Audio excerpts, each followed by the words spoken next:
Mr. Suresh Naik, former Group Director of ISRO. Sir, thanks for joining us here on Mirror Now. Now, it was quite a suspense-filled Saturday morning as we saw the dramatic turn of events and then the successful launch of Gaganyaan test vehicle. What do you have to say on that? It was really a dramatic launch.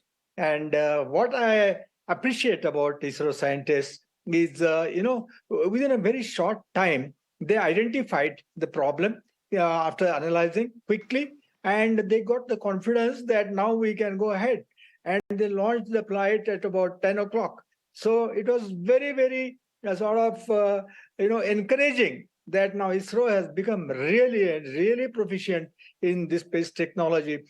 Today's test was extremely important because it is having impacts which are so important. For example, it really gives a sort of a clearance in a way that now we can go ahead with the further testing for Gaganyaan mission. And when the Gaganyaan mission, which is going to happen after 2 years, the real one with the human being inside, that when we have a successful completion, then it clears the way for 2035 planned mission of Indian space station. Okay, that was announced by the Prime Minister, and that is a very important development to go ahead with the the space station project, and that is going to be a really great achievement.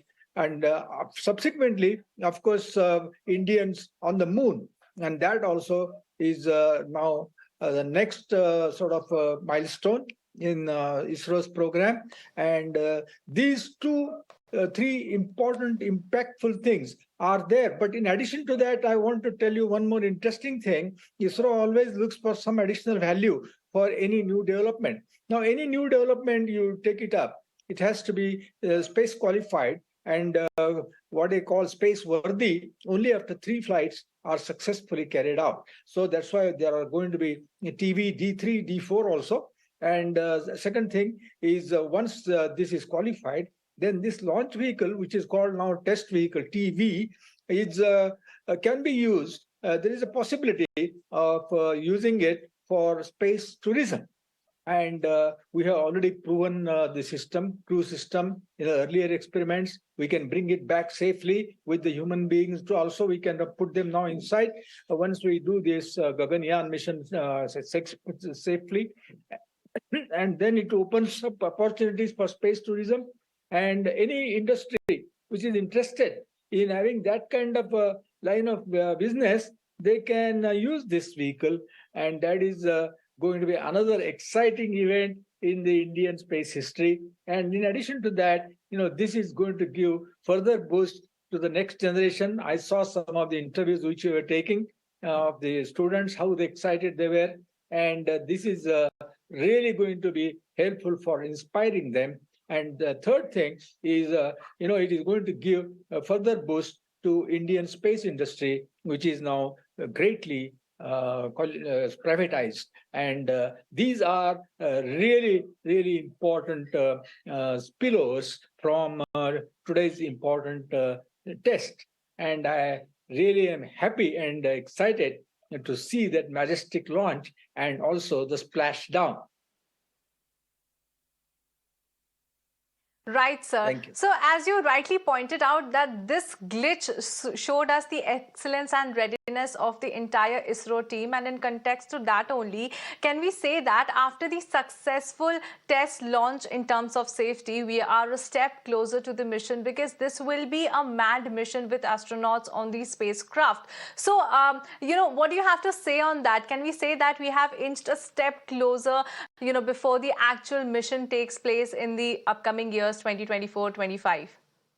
Yeah, it is one of the most important steps closer to the real one mission, which is coming within 2 years or so. But let us not forget that we have got some more steps to cross, because as I said, we should repeat this successful test 3 times. Then we are sure that it is space worthy. Another thing, ISRO might incorporate some modifications, small modifications, like in today's test, the crew model was unpressurized, right? Though it doesn't make, according to theory, much difference with the pressurized one, but still, to be abundantly sure, I think they might use a pressurized module, so that gives additional confidence. And then we have got actual flights coming up. That is G1. G1 is going to be a flight without human being, but it will simulate the actual flight of Gaganyaan G3.